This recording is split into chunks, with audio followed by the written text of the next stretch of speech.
നമസ്കാരം.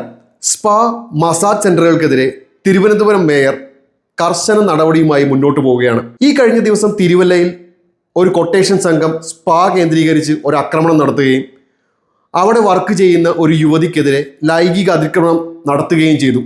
ഇതൊന്നും ഇവിടെ ചർച്ചയായില്ല, ഒരു പൊതുവിഷയമല്ല. തിരുവനന്തപുരത്തും സമാനമായ ഒരു ഇഷ്യൂ ഉണ്ടായി. ഇതുപോലൊരു സ്പാ കേന്ദ്രത്തിൽ വർക്ക് ചെയ്യുന്ന ഒരു യുവതി കോർപ്പറേഷൻ മേയർക്ക് പരാതി നൽകി. അതിനെ തുടർന്നാണ് മേയറുടെ ഇടപെടലുണ്ടായത്, പോലീസ് നടപടി ഉണ്ടായത്. അതുമാത്രമല്ല, അനധികൃതമായി നടത്തുന്ന സ്പാ മസാജ് സെന്ററുകൾക്കെതിരെ കർശന നടപടി ഉണ്ടാവുമെന്ന് തിരുവനന്തപുരം മേയർ അറിയിക്കുകയും ചെയ്തു. സ്പാ കേന്ദ്രീകരിച്ച് കൊട്ടേഷൻ സംഘങ്ങളും മറ്റ് ലഹരി മാഫിയകളും സജീവമാകാൻ തുടങ്ങിയിട്ട് കേരളത്തിൽ നാൾ കുറയായി. എന്നാൽ യാതൊരു നടപടികളുമില്ല. ഇടയ്ക്ക് കൂണ് മുളക്കുന്നത് പോലെ കുറച്ച് പരാതി വരും, അതിനെ ചൊല്ലി കുറച്ച് ദിവസം അതിൻ്റെ നടപടികളുണ്ടാവും, കഴിഞ്ഞു, വീണ്ടും സ്പാകൾ സജീവമാവും.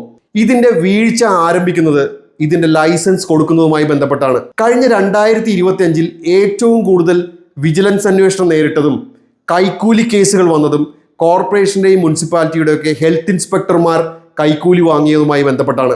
ഈ നഗരസഭ കോർപ്പറേഷൻ പരിധിക്കുള്ളിൽ ഏതെങ്കിലും തരത്തിലുള്ള ലൈസൻസുകൾ കൊടുക്കണമെങ്കിൽ, എസ്പെഷ്യലി ഈ സ്പാ പോലുള്ള സംവിധാനങ്ങൾക്ക് ലൈസൻസ് കൊടുക്കണമെങ്കിൽ കൈക്കൂലി ചില്ലറയല്ല. ഒരു സ്ഥാപനത്തിന് ലൈസൻസ് കിട്ടാൻ പറയുന്ന മാനദണ്ഡങ്ങളുണ്ട്, വേണ്ട രേഖകളുണ്ട്. എന്നാൽ ഇതൊന്നും വേണ്ട.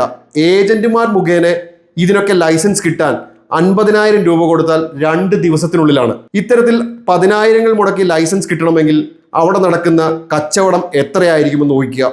തിരുവനന്തപുരം മേയർ ഒരു ഇന്റർവ്യൂവിൽ പറഞ്ഞു, യൂണിഫോം ഇട്ട കുട്ടികൾ വരെ സ്പാ കേന്ദ്രങ്ങളിലേക്ക് കടന്നു പോകുന്നത് ശ്രദ്ധയിൽപ്പെട്ടു. ഇത്തരത്തിലുള്ളൊരു സാമൂഹ്യ വിപത്ത് മുന്നോട്ട് പോകാൻ അംഗീകരിക്കില്ല.